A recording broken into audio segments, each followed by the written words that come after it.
संभल मामले पर कैराना के सांसद इकरा हसन ने क्या कुछ बातें कही हैं मीडिया रिपोर्टर से। जब वहां पर एक पत्रकार पहुंचे हुए हैं और वहां पर जब सवाल उनसे की गई तो उन सब सारे सवालों का क्या कुछ जवाबात देखने को मिला। मैं आप लोगों को जो है वो वीडियो दिखाने वाला हूं और हालात से आप जो है वो अच्छी तरीके से हालात को जान रहे हैं। आप देखे भी होंगे, आप उस चीज़ के बारे में जान भी रहे हैं। मैं आपको बताना चाहूँगा कि उत्तर प्रदेश के अंदर में एक जगह है संभल, और वहाँ की जो है वो शाही जामा मस्जिद में सर्वे की मांग उठी कि यहाँ पर जो है वो हरिहर मंदिर है, और यहाँ पर जब हरिहर मंदिर है तो इस जगह की जांच होनी चाहिए और फिर यहाँ पर एंड टू एंड क्या होना है, मंदिर को तोड़ना है, यानी कि मस्जिद को तोड़ना है, मंदिर बनानी है जो पहले से है। तो इन सब सारी चीज़ों को लेकर के बातें चल रही है। तो मैं आप लोगों को जो है वो इकरा हसन की बात सुनाना चाहूँगा कि वो क्या कुछ बातें कहे हैं रिपोर्टर के सामने और उनका आखिर में अंदाज़ क्या है। मैं आप लोगों के सामने जो है वो रखने की कोशिश करता हूँ। आप यह वीडियो को देखेंगे तो आप खुद समझ जाएंगे और आप भी इसके बारे में क्या कुछ कहना चाहेंगे ज़रूर बताइएगा। दोस्तों, आपके सामने वीडियो है, वीडियो को देखें।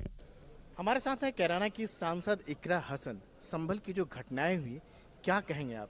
बीजेपी कह रहे कि सपा कह रहा है, सपा कह रहे कि बीजेपी के लोग कह रहे हैं। देखिए, बीजेपी के हाथ में लॉ एंड ऑर्डर है स्टेट का, और जिस तरीके से पहले बहराइच में घटना हुई और अब यहाँ पर सीधे सीधे इसमें शासन और प्रशासन की गलती है। प्रशासन सत्ता के हिसाब से काम कर रहे हैं और सीधी सीधी गोली मारी जा रही है लोगों पर। और जिस तरीके से ये पूरी घटना हुई बहुत अफसोसजनक है।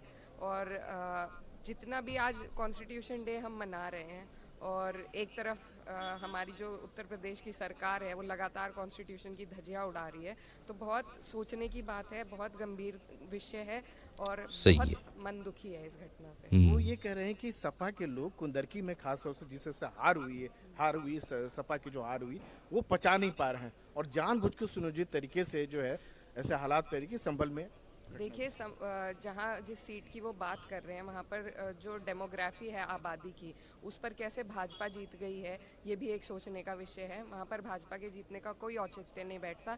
ये सब इन्होंने धांधलीबाजी करी है। तंत्र ने चुनाव जितवाया है, लोगों ने नहीं जितवाया ये चुनाव।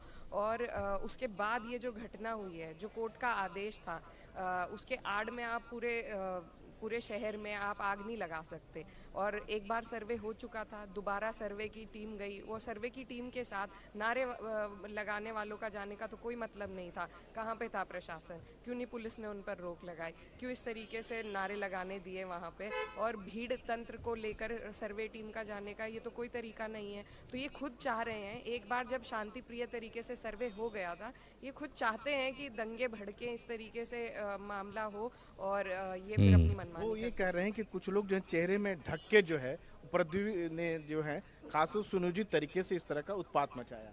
देखिए, 5 लोगों की पुलिस द्वारा हत्या हो चुकी है और भीड़ को रोकने के और भी तरीके होते हैं। और मैं नहीं मानती कि वहाँ पर कोई इस तरह की घटना हुई है जो हमारी जानकारी में है।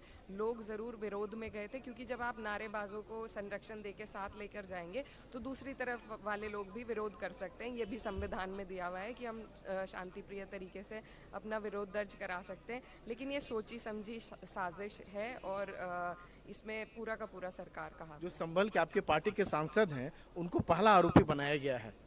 जी, द्वेष भावना से, क्योंकि वहाँ हमारे सांसद हैं जहाँ ये आज तक अपनी लोकसभा की हार को ही नहीं पचा पा रहे हैं, तो इसलिए बार बार कोशिश कर रहे हैं कि इस तरीके से हमारे प्रदेश में आगजनी कर सकें ताकि इनका माहौल दोबारा खड़ा हो सके। आपके लिए कौन दोषी है, क्या लगता है कौन उस हालात के लिए? देखिए, सरकार सबसे बड़ी दोषी है और सरकार को इस बात की जिम्मेदारी लेनी चाहिए, जवाबदेही होनी चाहिए और पीड़ितों की जो मदद है वो ज़्यादा से ज़्यादा हो। और जो लोग जिनके नाम ये लोग रोज़ अज्ञात में कर करके नाम बढ़ाते जा रहे हैं, तो नाइंसाफ़ी नहीं होनी एक चाहिए। अंतिम सवाल के खास तौर सही से है। आप ही के पार्टी के जियाउर रहमान उनका कहना है कि मुसलमानों को टारगेट करके ये सब कुछ किया जा रहा है। बिल्कुल किया जा रहा है, कई घटनाएं ऐसी हो गई हैं और ये जो सरकार है ये खास तौर पर मुसलमानों को चिन्हित कर करके परेशान कर रही है। उनकी जान तक लेने का काम हो रहा है, तो इससे ज़्यादा और क्या हम बुरा दिन देखेंगे आज कॉन्स्टिट्यूशन डे के। क्या डिमांड कर रही हैं आपके? हम न्याय की डिमांड कर रहे हैं। हम चाहते हैं कि इसमें जो न्यायालय है वो इसमें गंभीरता से इस विषय को ले और जो भी कार्रवाई हो सही लोगों पे हो, चाहे फिर वो प्रशासन के ही लोग क्यों ना हो।